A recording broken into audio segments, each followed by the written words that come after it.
भाग्य बड़ा या मेहनत? मेरा भाग्य तो साथ ही नहीं देता, और कुछ लोग कहते हैं मेहनत ही सब कुछ है। तो आज इसी पर चर्चा करेंगे। कुंडली के 12 घरों में से 6 घरों की आज चर्चा करेंगे कि आपका भाग्य आपका साथ देता है या नहीं। अगर नहीं देता तो क्या उपाय करना चाहिए, और भाग्य क्यों साथ देता है, कब साथ देता है, कैसे साथ देता है, आज इसी पर चर्चा करते हैं बिना देर गवाए।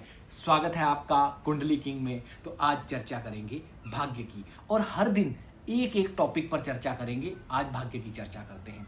अगर आपके भाग्य का मालिक भाग्य घर में बैठा है तो आपका भाग्य अद्भुत, अद्वितीय, गजब है। मतलब अगर आपके भाग्य के घर का मालिक मतलब नवे घर का मालिक लग्न में बैठा है तो आप जितनी मेहनत करेंगे, आपका भाग्य आपके हाथ में है। आपके भाग्य की डोर, आप 2 कदम चलेंगे भाग्य 4 कदम चलेगा, आप 6 कदम चलेंगे भाग्य 10 कदम चलेगा, लेकिन आप 1 कदम रुकेंगे तो भाग्य भी रुक जाएगा।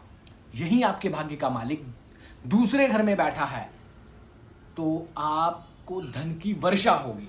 तृतीय घर में बैठा है तो जिंदगी भर मेहनत ही करनी पड़ेगी। मेहनत से, संघर्ष से ही भाग्य बना पाएंगे। मेहनत नहीं करेंगे, नेटवर्किंग नहीं करेंगे तो भाग्य नहीं साथ देगा।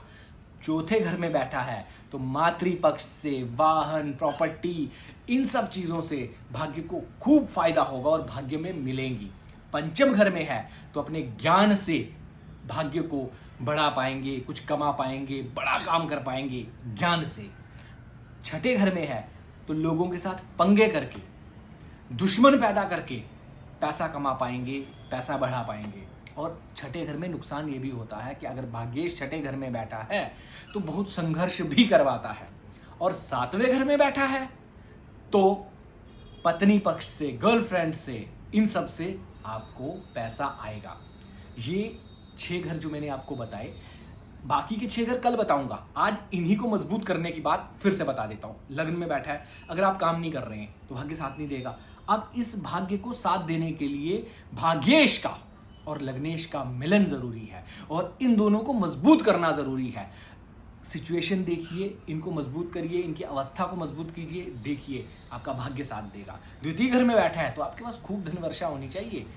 आप जिसको भी, मिट्टी को भी हाथ लगाएं तो सोना बन जाए। अगर साथ नहीं दे रहा है तो कहीं ना कहीं वो ग्रह की अवस्था कमजोर है, बाल्यावस्था में या तो मृत अवस्था में है, तो उसे बूस्ट कीजिए, उसका उपाय कीजिए, देखिए फायदा देगा। और तृतीय घर में बैठा है तो कभी भी शांति से मत बैठिएगा।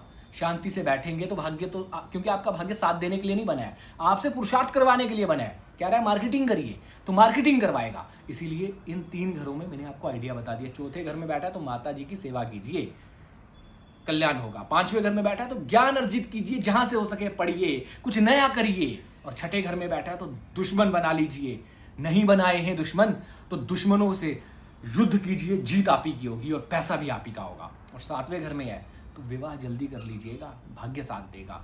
या तो फिर कोई अच्छी सी फ्रेंड बना लीजिए, महिला मित्र के जरिए आपको पैसे आ जाएंगे।